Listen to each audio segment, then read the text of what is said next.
காலை மீண்டும் கதவை தட்டும் சத்தம். இந்த முறை முன் கதவு. அவள் ஓடிப்போய் கதவை திறந்தாள். அக்காதான் வந்திருந்தாள்.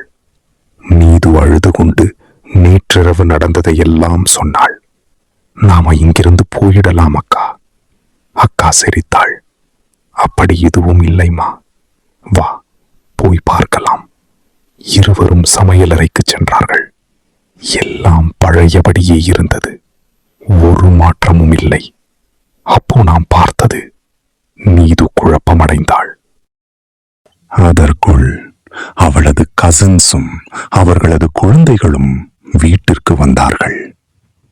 அனைவரும் சேர்ந்து சந்தோஷமாக பேசிக் கொண்டிருந்தார்கள்.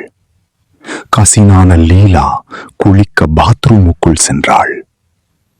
ஷவரின் கீழ் கண்களை மூடி நின்ற அவள் கண்களை திறந்தபோது தண்ணீரில் ஒரு பெண்ணின் பிரதிபலிப்பு அவளை நேராக பார்த்து கொண்டிருந்தது. லீலா பயந்து அலறிக்கொண்டு வெளியே ஓடினாள். அனைவரும் ஓடி வந்தார்கள். சித்தப்பா பாத்ரூமை பார்த்தார். ஆனால் அங்கே யாரும் இல்லை. ரிஃப்ளெக்ஷன் பார்த்து பயந்திருக்கலாம் என்று எல்லோரும் சிரித்தார்கள். ஆனால் நீதுவின் சந்தேகம் அதிகரித்தது. அன்று இரவு கசினின் சிறிய மகன் தண்ணீர் குடிக்க சமையலறைக்கு வந்தான். அவன் தண்ணீர் குடித்துக் கொண்டிருக்கும் போது கிணற்றிலிருந்து ஒரு சத்தம்.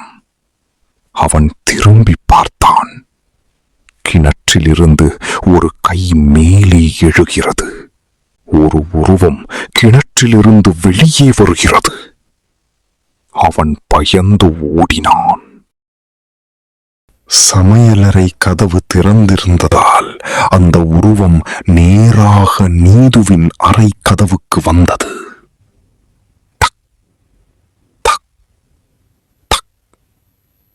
யாரு என்று நீது கேட்டாள். வெளியில் இருந்து சத்தம்.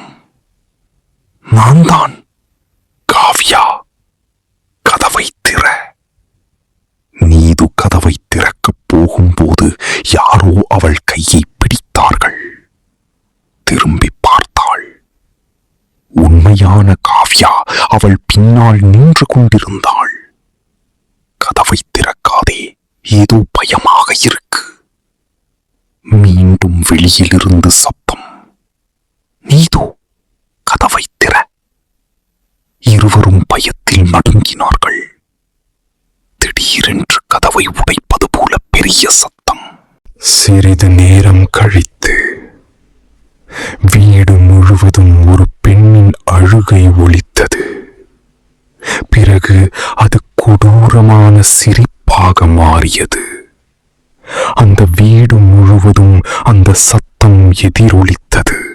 பிறகு அது கொடூரமான சிரிப்பாக மாறியது. அந்த வீடு முழுவதும் அந்த சத்தம் எதிரொலித்தது. அனைவரும் அழுது கொண்டு பிரார்த்தித்தார்கள். சில நேரம் கழித்து சத்தம் மெல்ல குறைந்தது. பிறகு முழு அமைதி. காலை அக்கா கதவை தட்டியதும் எல்லோரும் வெளியே வந்தார்கள். இரவு நடந்ததை எல்லாம் சொன்னார்கள். அங்கிருந்து உடனே போக முடிவு செய்தார்கள். எல்லாம் கேட்ட அக்கா வீட்டின் முன் உட்கார்ந்து அழ ஆரம்பித்தாள். என் பொண்ணு எல்லாரும் பார்த்துட்டாங்க, நான் மட்டும் பார்க்கல. அவள் பல வருடங்களாக அந்த வீட்டில் வேலை செய்தவள். அவளது மகள் காதல் தோல்வியால் அந்த வீட்டின் கிணற்றில் குதித்து தற்கொலை செய்திருந்தாள். அக்கா அழுது கொண்டு பழைய நினைவுகளை சொல்லிக் கொண்டிருக்கும் போது அவள் பின்னால் தண்ணீரில் நனைந்த அந்த பெண்ணின் ஆவி நின்று கொண்டிருந்தது. மெதுவாக அவள் தன் அம்மாவின் தோளில் கையை வைத்தாள். அம்மாவை பார்த்து கொண்டே நின்றாள்.